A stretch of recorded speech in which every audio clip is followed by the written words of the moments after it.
matin, vous recevez le père Patrick Goujon. Bonjour et bienvenue à vous, Patrick Goujon. Vous êtes prêtre jésuite, théologien. Et pendant 4 ans, vous avez été agressé sexuellement par un abbé. Votre livre, qui est d'utilité publique, s'appelle « Prière de ne pas abuser » et il sortira après-demain aux éditions du Seuil. Je précise aussi, parce que c'est important, que vous avez été entendu dans le cadre de cette commission indépendante sur les abus sexuels dans l'Église depuis 1950 et que vous avez donc contribué à ce travail dont on connaîtra les conclusions tout à l'heure. Qu'est-ce que vous en attendez, vous, de ce rapport? Peut-être même, qu'est-ce que vous en espérez? J'en attends de la lumière, de la vérité, et j'en espère des recommandations claires pour que l'Église se transforme. On entend des chiffres qui circulent, on parle déjà de plus de 3000 victimes. On entend dire aussi qu'il y aurait 3000 agresseurs. peut-être 100 000 agresseurs.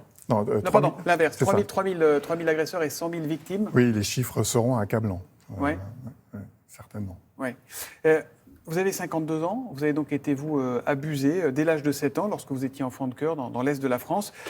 Tout ce qui se passe aujourd'hui, tout ce bruit qu'il y a autour de cette actualité, ce rapport, cette mise en lumière, ça vous aide, ça vous soigne ou ça rouvre des plaies? Les deux, en fait. En réalité, ce sont des sentiments ambivalents. Ça m'aide, puisqu'on va vers la vérité, on va vers la lumière. Il y a encore beaucoup de pas à faire, notamment pour l'Église, pour qu'elle se transforme effectivement. Et en même temps, évidemment, ça réouvre les blessures. Et puis surtout, l'annonce des chiffres qu'on entend circuler accable. Vous met en colère aussi ou pas? Ce qui me mettrait en colère, ce serait de voir des résistances à l'intérieur de l'Église pour des transformations ou des dénégations. Donc pour vous, le constat, il est et il sera ce qu'il est, mais ce qui compte, c'est ce qui va se passer maintenant. Ah, exactement. Ouais. Ouais. Vous dites que vous avez découvert il y a seulement 4 ans, vous avez 52 ans, il y a seulement 4 ans que vous étiez victime. Comment c'est possible? Pourquoi ce déni? Si je le savais. Qu'est-ce qui s'est passé entre 11 ans et 48 ans? Si vous voulez, je suis agressé entre 7 et 11 ans. Je vois bien qu'il se passe quelque chose de pas normal dans ce qui, pour moi, enfant, apparaissait comme des câlins. À l'adolescence, je comprends ce qui m'était arrivé. Donc à l'adolescence, vous avez conscience, une première fois, de ce qui vous est arrivé. Voilà, je ne parle pas. J'essaie de demander une fois des nouvelles de ce prêtre qui m'a agressé à un autre prêtre. On me fait une réponse évasive. J'ai peut-être 17-18 ans.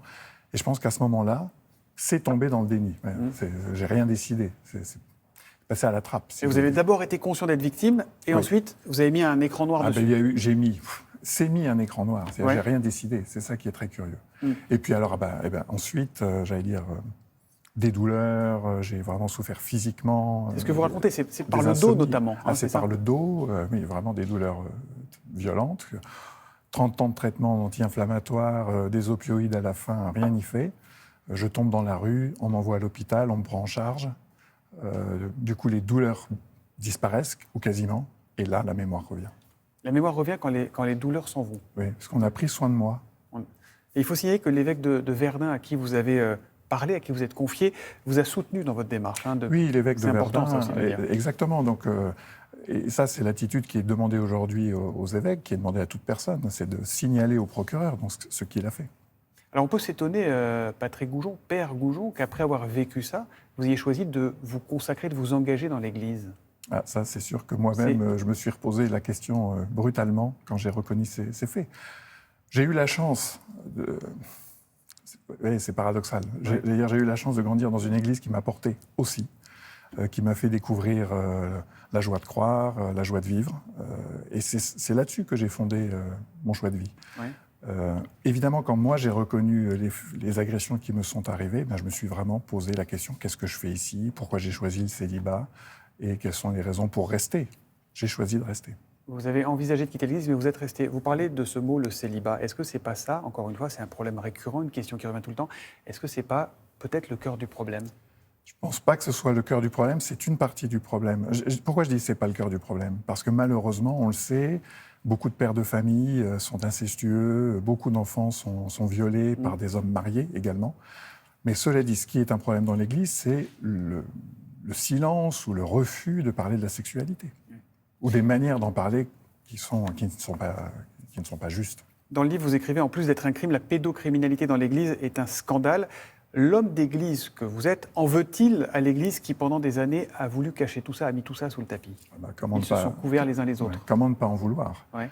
Parce que ce que va montrer la commission Sauvé, et qu'on a déjà compris, c'est qu'effectivement, il y a eu vraiment la mise en place système de couverture. Alors d'abord, sans doute très souvent par lâcheté, d'autres fois par peur d'entacher la réputation de l'Église, comme si entacher une réputation était plus grave que de détruire des vies. Ouais, détruire la vie, vous dites guérir prend le temps d'une vie. Ah oui, Ça veut dire que vous porterez ça toute votre vie. Je crois. Ouais.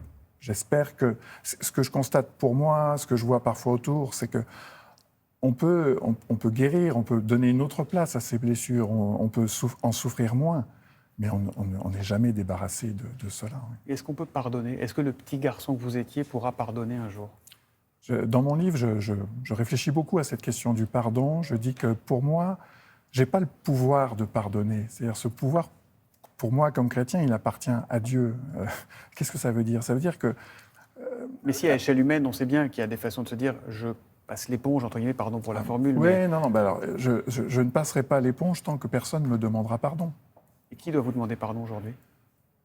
Si ce prêtre connaissait le mal qu'il a fait, ce serait déjà un immense pas. Et je pense que le diocèse, au nom de ceux qui en sont le responsable aujourd'hui et qui n'étaient pas présents, donc qui n'ont pas la responsabilité pénale, mais d'avoir une parole de reconnaissance du mal commis et de demande de pardon, cela aiderait énormément. Parce que pour vous, il n'y aura jamais de procès, enfin pour celui qui vous a fait ça, puisque tout ça est prescrit, évidemment, les faits sont prescrits. Donc vous demandez, en plus du rapport Sauvé, vous attendez une demande de pardon pour vous et pour toutes les victimes?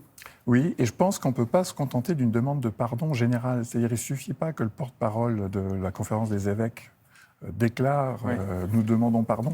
Je pense qu'il faudra que ça passe par toutes les victimes, par tous les responsables des diocèses et des institutions religieuses. Merci Patrick Goujon pour ce témoignage utile et fort. Le livre s'appelle « Prière de ne pas abuser ».